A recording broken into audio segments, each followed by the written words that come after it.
Hey everybody, Jon Foss, CW Twin Cities, and I'm excited because Forbes Riley is here, and I mean, your resume is insane. Actress, entrepreneur, podcast host, TV host, inventor. I'm leaving off, I could go on and on forever. Mom, roller skater, belly dancer, I do all of those things. How do you do it all? Very well, thank you. How do you do it? And not as well.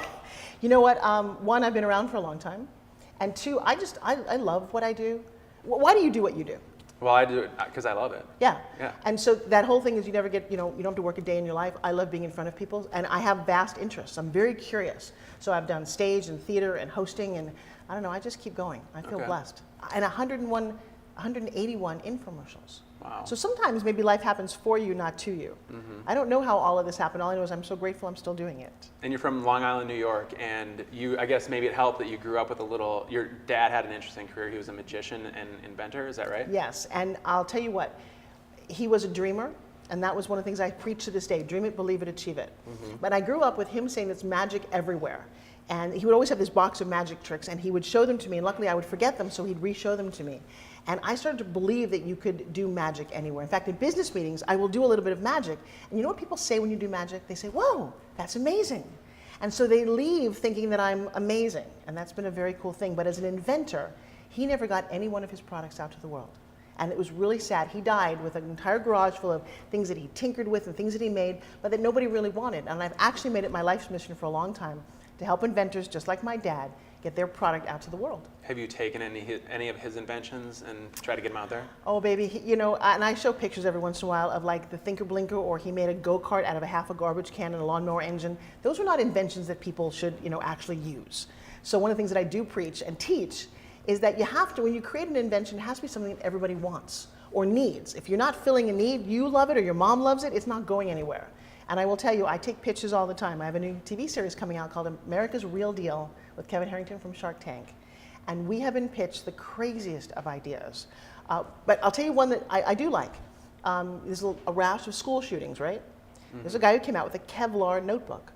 And at first I was like, oh, but that makes sense. If somebody comes in, you can stop a bullet with this notebook. I'm like, oh, okay. Wow. But people think of the craziest things. Yeah. Okay, so before all the businesses, entrepreneurial stuff in your life, you were an actress. And you got your debut with Bob Hope. Okay, so yeah, wow, I don't know, we don't have a whole time. TV debut? You're so cute. I don't know if we have a whole hour and a half to do with the life of Forbes Riley, but yes, my dad had put his hand in a printing press, had a horrible accident. We had no money for college, which was very frustrating. And my mom says, hey, you know what, there was this pageant. And I was a very ugly little kid. I had a broken nose and frizzy hair and braces, and all of that got fixed. Like my dad's doctor fixed my nose, my braces came off, and I ended up becoming Miss Teenage New York in the Miss Teenage America Pageant. Of course, I was talking like this, but I just wanted a scholarship, and I ended up in Oklahoma with Bob Hope on NBC, and that was the start of it all. It was kind of weird. Did you meet him? Of course I met him. What was he like? You know what's crazy? I was so starstruck when I was little, and I have lots of pictures with him that I couldn't see him. I kept thinking, wow, that's like the guy on the TV. I did actually end up in a golf cart with him and Gerald Ford, though, when I got back to Long Island. And I will tell you, Bob was one of the nicest, down-to-earth, and very funny, generous guys that I've ever met. I can't say that about every celebrity I've ever met, but he was the real deal. And you've been on 24 and a lot of other things. What sticks out as kind of the most surreal TV show or movie that you've been a part of? Well, I actually did my Broadway debut with Christopher Reeve. Oh, wow. And that was very tragic to watch his whole life unfold after that, because he was physically the most beautiful man I'd ever seen. He was statuesque, he was Superman with bright blue eyes and very sweet. But I managed to I just wanted to be an actress. I wanted to disappear into some character, and I'll tell you what, I've started movies. My first movie, and I know you're a big fan of Splatter University, right? Oh yeah, my favorite. Yeah, okay, well, don't kid yourself. It's actually on Facebook. We have our own fan page. Is it kind of like a cult classic? Yeah, it's a 30-year-old cult horror film classic, and I starred in my first audition. I got the lead in. Wow. But I never became Julia Roberts. I tried. You know what? She has my life. Now she has the twins. She's just copying me. And what happened was, many years ago, I moved from New York to LA, and I ended up hosting the Laugh Factory. I was the comedian who was not that funny, but I still managed. I got all of these crazy jobs, and you know why? Because I just believed I could. I've never had a real job or a real business resume. I never wanted one. And I just kept going. And one day I walked into this audition, and it was, sell me this pen. And I was like, oh. And I did. I said, you know what, my mom, when I was in college, used to write these longhand notes. And I kept all of them, and I realized a pen like this can touch your heart. Well, Jake of Body by Jake comes out and holds my face. Says, you're going to make me a lot of money. And I'm like, huh? That was the beginning, before QVC and HSN started, of selling products on television. And so if you go to Fit TV and Forbes Riley on YouTube, you can see me sell my first 1,500 fitness and wellness products on TV when cable had just started. In fact, I had a show on every cable network at some point, and you've never heard of any of them, because cable came and went very quickly. I did a dog game show on Animal Planet. I had a national talk show on TLC. I had a show on Discovery, and then this thing called Fit TV. By the way, Jake sold that network for $500 million to Fox. And I ended up getting into the world of infomercials and home shopping. Well, there is one program that we've definitely heard of because we just finished covering the X Games, and you told me that you were responsible for that getting started. That is the craziest of stories. Again, how did I do this? So I was, during the summertime, I would go off to Club Med. You know what a Club Med is? I know you have a new baby on the way. It's a great place for families to go vacation. It's an all-inclusive, and I spent 10 years on and off working for Club Med and going to the islands. The other side was the wintertime, and I did stand-up comedy at ski resorts. And I created a whole outdoor kind of athletic thing, like a 3-on-3 co-ed snow volleyball game. Well, ESPN came to make a half-hour special out of our event, and it was a big event. And one day I just got a call out of the blue in 1995, says, we'd like you to host the X Games. We'd like to offer you a lot of money, and it's a 2-week thing with Stuart Scott. And I don't know anything about sports. My dad was not a sports guy at all. And I was like, what? And sure enough, it was the legitimate. We were at Fort Adams in Providence, Rhode Island. No one had ever heard of us. We were doing sky surfing, street luge, bungee jumping, half pipe, BMX bike. I didn't know any of the athletes, but nobody knew any of the athletes. And my first live broadcast, I can remember in my head, I was so scared, and it worked. And every year they kept hiring me back, and obviously I watched it become this amazing thing, and I was there day one. You know, there's a bit of trivia about day one, though. What's that? We included a thing called the Eco Challenge, and there was a little producer named Mark Burnett who created the Eco Challenge, which then became Survivor. Yeah, he's done a couple things since then. But he was out there sweating with the rest of us out in Providence, Rhode Island, Fort Adams, in 1995. Very cool. So how does this TV and film and Broadway background turn into the successful businesswoman that you are today? You know what? Number one, getting to watch a lot of other people make mistakes has been very valuable, because you only see the good stuff. When you can see the bad stuff and you start to know what not to do. So crazy enough, one of the things I learned was about branding. I had the lead in a TV series called Fashion House on Fox, and that was the ultimate dream for me. I played the lead in this kind of a lot of cute young models, and I was the Devil Wears Prada, shall we say. And I loved it, and it was great. We shot the pilot. It cleared the entire country getting ready to film it, and I get a call from Fox saying, hey, your name is not famous enough to launch this series. We're going to replace you with Bo Derek. Well, I guess on some level that would be a compliment, and on another level, she's not really an actress. And I said, well, great, I'm going to get like the second part. And they said, no, that's going to Morgan Fairchild.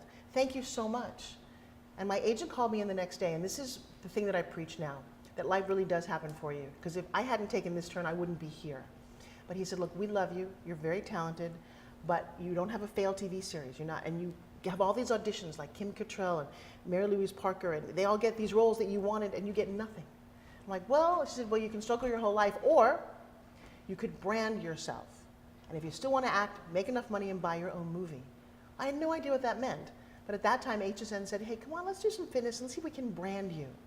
And at that time, I didn't know what personal branding was. And in fact, we're going to talk about the book that I created, because you discovering your brand is the absolute secret to all your happiness in life. No matter what, if you're a brand in your family, you're a brand in your company. And I did that. And then I had to find some product. And luckily, or unluckily, I was doing an exercise thing with a resistance band. It slips off my foot and shatters my nose. Wow. That would be a really bad thing, unfortunately. But fortunately, 2 days later, I had an audition and got a national talk show. Unfortunately, that didn't go very long. But fortunately, I said, hey, I'm going to find a product that will make my life better. And lo and behold, I created this. And you go, wow, what is this? I have to be really clear with you. I didn't invent this. This was invented by the Chinese 2,000 years ago. Go to any third world country and it's a little button on a string. And it goes, woo, woo, woo. Well, a guy in London had created something like this and let me try it. And I thought, oh my God, this is the greatest fitness product ever. And he says, no, it's not a fitness product. It's an office de-stressor. We just use it in the office to de-stress. I'm like, no, you can do sit-ups and abs. He's like, no, we don't do that. But you're Forbes Riley. And I'm happy to give this to you if you can sell 25,000 in the first year and give me a small percentage. Now, all of a sudden, I went from being an actress and somebody people hired going, I have an opportunity here. And I took all my knowledge being a dancer and a Pilates instructor, and I put it all into this, came up with exercises, and then I gave it to a girlfriend of mine at Christmas that year, and she said, "That's nice, but I would never use it." So have you ever had a chance where you've been disappointed and you just gave up? Well, I wasn't smart enough to give up. I kept going. And the crazy thing about that was I got picked up by a reality show called Pitchmen with Billy Mays, and I got to work with them for 5 months as I developed my entire program. And I thought, this is my big break, right? Except at the end of it, they said, this will never work. They made me cry on national television and told me to go home. I woke up the next morning, and this was the turning point in my life. And I will tell you, every great entrepreneur, every great artist has a moment where they make a decision. And it's to literally burn the boats and say, you know what, I'm going to go for this. I'm going to push all my chips, and there's no plan B. You know, I was going to be a musician, and I want to be a lawyer. No, no, no. Guess what? I'm just going to do this. And I devoted all my time and energy, all my resources. I mortgaged my house, my kids' education fund, and I said, I'm going to sell SpinGyms. And my partner said, well, everything, no one thinks you can do it. I said, they're wrong. He said, they can't be all wrong. And I said, I think they are. I said, I think for the first time in my life, I understand that women, when they take off their, in fact, I'll do this for you. When a woman takes off her jacket, and Michelle Obama had just gotten into office, you know, and everyone was talking about what with Michelle? Her arms. Yeah. We were fixated on her arms. I thought, oh my gosh, that's the idea. What you do here is you get these, I won't do it in your camera, you get amazing, sexy, toned arms. I have to tell you, women went nuts. But then it started to work your abs, you dance with it, and all of a sudden now, 8 years later, I've sold 2 million of these. Wow. And nobody thought I could. Congratulations. Thank you. So my next question is, are you going to buy your own movie, and can I be in it? You'd be great. You actually look like a dear friend of mine. There's a movie coming out called I could play your friend. You could definitely, you want to be the best friend? Yeah. Yeah, a little bit of Greg Kinnear. Did you get that a little? Not yet, but I'll take it. Oh. I haven't heard it yet, but yeah. Well, you have now. Yeah, it could be. Yeah, or you know what? The guy on The Last Ship, Eric. He's awfully adorable. On The Last Ship? Yeah. I'm not sure what that is. That's a TV series. Okay. I'm giving you major compliments here. Your okay, audience. well, I'll take them. I'll he's take them. adorable. Yeah. Have you acted? A little bit. You're yeah. acting right now, right? Yeah. No. What kind of acting have you done? Just like corporate, like, and then commercials and stuff like that. Well, I think your audience needs to vote. Should you be an actor? Should you give it a try? I think you'd be great. Yeah. All right. Thank you. I'm up for my next movie. I just did one this year called something about your next boyfriend. I don't remember what my movie's called. Anyway. So you're still acting and keeping busy with that? Oh, let me tell you something.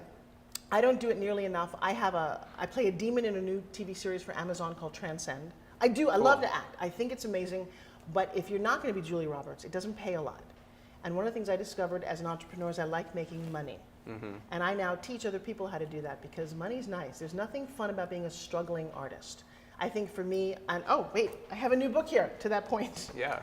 I don't think you should be a struggling artist. I took the word business in show business very seriously. And even, okay, can I tell you something I've never really told anybody? Sure. It's not in this, I don't think it's in this book. It'll be my next one. But in my early 20s, I've always had this crazy entrepreneurial spirit. And I needed to make money back then, and it was the actor's strike. And I ended up co-creating a thing called Strippogram, where we actually delivered singing and stripping telegrams in people's offices. No nudity, no sex. It was really kind of a cute little stripper. In fact, I did one for Dustin Hoffman on a TV set. But I will tell you, it became $1 million company when I was in my 20s. Wow. Yeah, and once you have a taste of that, you're like, wait a second. If I could just figure this out, if I didn't have to trade my time for money, what could I build? So one of the things that I have coming out in 2 weeks is one of my very first books. Very cool. I'm excited about it. And the truth is this one talks about your fast track to stardom using the digital age. What does that mean? Well, there was no YouTube when you and I were starting our careers. There was no social media. Nowadays, I've got kids who've got 20 million views on something. Yeah. Oh my gosh, you can be a star. You don't have to wait. In my day, you had to wait for somebody to give you a shot. I teach you in here how, one, to brand yourself, to understand what type you are. You know, when I said earlier that I'm kind of that Devil Wears Prada woman, that's my type. I'm not going to be playing a little wallflower. I'm not going to play like a Sissy Spacek kind of role. You play what you play. And you know who's really famous? People who play themselves. What does Julia Roberts do, or George Clooney, or Mel Gibson? They play themselves over and over again, and we love them, don't we? Yeah. Yeah, because they figured out their brand. And when you do that, even if you're in a business, whatever it happens to be, you win. And it's funny, your brand shows up before you do. You know, in your office, is there somebody who shows up late, or somebody who always does extra work? That's their brand. And when they break brand, you get disappointed with them. Even in a family, you're branded. Oh yeah, you're the one who always forgets things, or you're the really smart one. And if you can own your brand, not people give it to you, but you say, this is really who I am, I think that's where true happiness lies. One other thing that is about your background that's interesting, you happened to be in Vegas during the shooting. So tell us about that experience. Okay, so this whole thing about life happening for you, not to you. I also have a ticket on Flight United 93 from 9/11. Really? Yeah, that was a really odd time in my life. I had just lost both my parents, and I cleaned out my mom's house and my dad's house, and I was supposed to go from Albany to Washington back to California, and I didn't. I ended up having to go from New York to Washington, and it was that night of September 10th, and it was raining, and I walked in, and I was first class on United, and the flight person, when you meet, she said, well, where are you going to sleep tonight? I said, I didn't even know what she meant. I was leaving the next morning, and I didn't have a hotel. So what if I just reroute you through Denver? Well, the plane that did leave the next morning didn't make it. And when I did get home, because I got home that night, that was a very, very shocking moment. Shortly after that, I got pregnant and I was 42 years old when I got pregnant. I said, you know what, I need something amazing, and I have these 2 beautiful babies. But 6 months after that, I had been raising a little boy with my then husband, and he was 8 years old when we got him, and 6 months after my twins were born, he was shot and killed by a gang member. And it was insanely tragic. So all of a sudden, my world was completely changed around. So fast forward to last October, and I'm just at a party. I'm at an event, and I'm there with my fiance and having an amazing time. And we walked out to see the strip, and it happened to be that night. 3 minutes later, we started hearing pop, pop, pop. My phone is out there, and we're videotaping, and we're all kind of looking around. We're the only ones on the balcony, and we did not know what was going on. It was, we thought it was fireworks. It was really odd. And then you can hear the screaming, because the videos that you see that are online or that made the news were from my iPhone and my girlfriend Megan's phone. Yeah, we were literally watching. The shooter was down there. We didn't know that at the time, but we could see the concert. We could see what we thought were people on the ground, and it didn't make sense. Can you imagine? You have no idea what you're watching because I think they're dead. You're like, what are you talking about? And for the next 11 hours, we were locked in the foundation room. And when we exited, we were the first 2 people, I think, to really see, to look up and see the Mandalay Bay with 2 windows shot out, nobody on the whole street.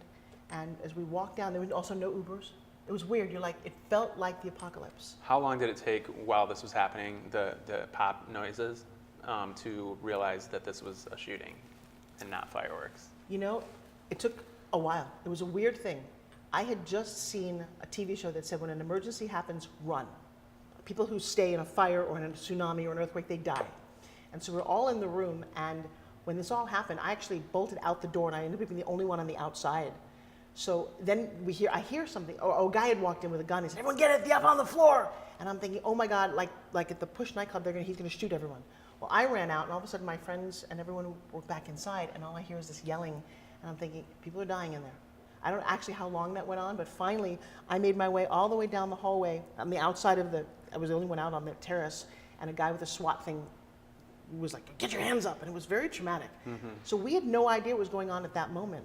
Because the other thing too is there's no news.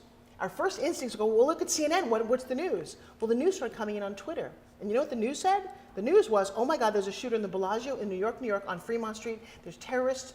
And you're like, are we gonna die? This is terrible. And then somehow the news trickled, and I would say it's probably an hour before we realized it. And then we found out the shooter was in our building right underneath us. Then you find out that he's dead, but is he the only one? And when you heard the shooting, did it sound like multiple shooters? Because there was a big conspiracy That's an theory interesting afterwards. question. You know what? There's no way. I have no theory on that. Well, I do, but I don't want to say publicly. My question is, though, why would somebody who doesn't know any of those people, they look like ants, they didn't even look like a video game from that far away, why would you do that? And knowing that you're probably going to die. People don't do things without motives. So I have no idea. All I know is, you know, it was really hard, though. Watching the whole thing, it was a little removed. It didn't quite make sense. The next day when I got home and you started seeing people's faces of who actually died and who they were related to, and then I gave interviews, and it got realer and realer. And the worst part for me personally was that I didn't know what PTSD was, but I noticed that I didn't notice. I had stopped eating and drinking, and about a month and a half later I ended up in the hospital because you really can't, I didn't process it all well. Here's another crazy thing. When a tragedy happens to you, as a society, we're not set up to have somebody help you. It happened. There were about 100 people in that room, and nobody said, hey, you might want a little therapy, you want to come talk to anybody? I didn't talk to hardly anybody, but it started to eat away at me. And the worst part, I think, is I met a couple of people who watched, 2 girls in particular that just broke my heart. They saw somebody be blown away. You're not supposed to see that as a college kid. Mm-hmm. And when I met them, they looked vacant. And I hope that they're finding the help that they need, because it's That's really traumatic. Oh, that's very crazy that you had to go through that. Well, you know what? Again, if it happens for you, I'm a bit of a broadcaster and I'm out there in the world, so maybe I get to have. In fact, I was on with Piers Morgan on Good Morning Britain arguing about gun control because he gets. I said, Piers, I'm a bystander. However, I did grow up shooting guns. My dad was president of the gun club. We loved guns back then, but guns are different. No, guns weren't used to kill kids in high school back then. So I don't know. I don't think you're going to come into America and take our guns away. That's never going to happen. But I do think that there's something that has to change. But it was great that I was in a position to go, look, dude, I had a young kid that I raised. He was also killed by guns. I personally understand this. It wasn't the gun that killed him. You know, he would have been hit by a club or a knife or something if the kids were going to get into a gang. So I think it's more about education. I've got two 15-year-olds who, I don't know, what is the quality of what we're teaching kids right now? Everything's changed in the world. Your cell phone is no longer attached to a wall. There's Uber, there's no taxis, but education is still exactly the same. And as your 3 kids grow up, you're going to go, wait a second, why are they still learning things the same way? My daughter said to me the other day, she said, Mom, look, if I want to know what river Washington crossed over, I go, and Siri will tell me it was the Potomac. I'm like, well, that's interesting. You're never going to be without a cell phone. You're always going to be with a calculator. Do you need to know all of that math? I don't know. But I do know that I think that's where it has to start. All right. Well, let's try to bring it back to the positive things going on. No, that was very emotionally. Thank you. That was well put the way you said everything. So, what do you have? What's going on now in your life? Wow. One, I found a very special gift that I have, and I created a course around it called the Forbes Factor. I do a thing called the Forbes Factor live in my studio. I own a beautiful television studio in St. Pete, Florida. And I take people who are stuck, because I can kind of get from people, I don't know why, very Tony Robbins-ish. And if you've got something within about 30 minutes, I can unstick you. The traumas that I've dealt with, the reason I can talk about what happened to me is because I do my techniques on me. Otherwise, you'll talk to somebody who's had loved ones killed or suicide, and they can't function. Every time it gets to that point, it's Mother's Day, it's Father's Day, that trigger, they melt down and they disappear. Why do you think 22 soldiers a day in this country commit suicide? Because no one's helped them get through those traumas. So I've taken all the skills that I've got, whether it's the acting or the training or the improv and the intuition, and I've melded into something that says, you know what, I can make a difference here. And I've watched my dear friend Tony Robbins do what he does. There's no woman who's ever come close to the work that he does, and that's what I'm doing. So I'm touring around the country, doing Forbes Factor Live, and you can go to that.com and register anywhere. It is an amazing 3-day course that I don't see anyone else teaching. I took something similar many years ago that allowed me to imagine if you weren't stuck all the time. Imagine if that little voice in your head wasn't telling you what to do, or that you're not good enough, or you don't deserve this. And the other sad thing that's come up in my work is I want to say about 75% of the people that I meet, what's sticking them is that they were molested as a young child. You cannot believe what I've witnessed. The horrors of men and women, little boys and little girls, who have taken that because they were too ashamed. They may have never told anybody, or they told they tell their parent, and their parent says, oh no, let's just sweep it under the rug. And it seems to manifest as they get older, and either manifest in their body and they'll get large. They don't know why they can't lose weight. They know the difference between a bagel and a piece and a lettuce, but they feel this angst, this energy, and we've developed a system to get them over that, to literally release them from pain that's been hurting for so long. So I think that's probably the most beautiful, profound work that I will ever do on this planet. If you look at me on social media, if you go to any of the Forbes, Riley Facebook things, you'll see every day somebody saying, Forbes, you inspired me, you motivated me, and thank you. And so I want to thank the guys as an actor who took away my part, because otherwise I would just be acting, and it's a very selfish, wonderful world. They treat you great, they let you go to movie premieres, and they go, oh my God, you're amazing. Instead, I found, I think, what I'm on this planet to do, and that's change people's lives and get them to stop suffering. That's great. Yeah. What would you say for advice to people watching? Okay, it's really simple. Go back very quickly and answer this one question. What's your first memory? Do you know what yours is? I think so. Can you say it? I just remember I can just remember playing with some toys with my grandpa and my dad. Okay, and then I asked the next question, what decision did you make about life based on that? I don't know. You can't say, I don't know when my world premiere. I have to hit you in the head. Okay. No, seriously, if you say, I don't know, because I don't know shuts off all the doors. You do know. Come on, tell me, what do you think it might be? Oh, man. This is a hard question. Well, here, but I will tell you, judging by you, and I don't know you very well, but I'm going to tell you, you have a beautiful energy about you. So there were 2 older men in your life that you felt a connection to and a joy, right? Yeah. Does that run your life? Are you connected to both of those men? Even if they passed away, yes? Yeah. Okay. Here's the thing. That first memory isn't real. That is, in fact, what drives your whole life. I think of your brain like a computer hard drive. And so there's an operating system, right? And there's also files. So if I said, think of the file of high school, what just came up? Oh, the documents, the photos, the videos of high school. Well, you have all of those files in your head. But everything is run on this decision that you made about life.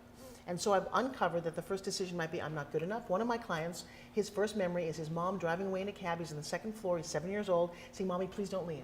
And so consequently, in his life, he's never gotten close to anybody because he still thinks everybody could leave. We switched that, worked on that. You know what his first memory now is? Of his little baby boy being born. Now, it's not even a first memory.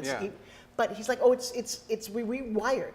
We call it recall, rewire, and reboot. If you could do that to yourself and be a whole, like, oh my God, like you refresh the computer, like, all right, let's get rid of the old stuff. Your life is better, brighter, and more interesting. You're better with your relationships. You know why I do this? Because I'm so tired of people cutting me off on the road by giving me the finger. They're just frustrated, angry people. What if we could fix that? So, All right. I know. Well, Crazy. Forbes, thank you so much. You're Appreciate it. awesome. Pleasure talking to you. Forbes Riley. Wait, She's him. at Wait. Forbes Riley on social media. Give me your thumbs. Come here. Yeah, come All here. right. Okay, wait, this Gotta is get how my I leave workout in every, here. yeah. Because we're going Here to we put go. a new spin on your life. Go. That's right. All right, now right here. A little frustration. Put that on your hand here and punch. Come on, punch. Let's go, baby, go. That's how I like to end an interview. All right.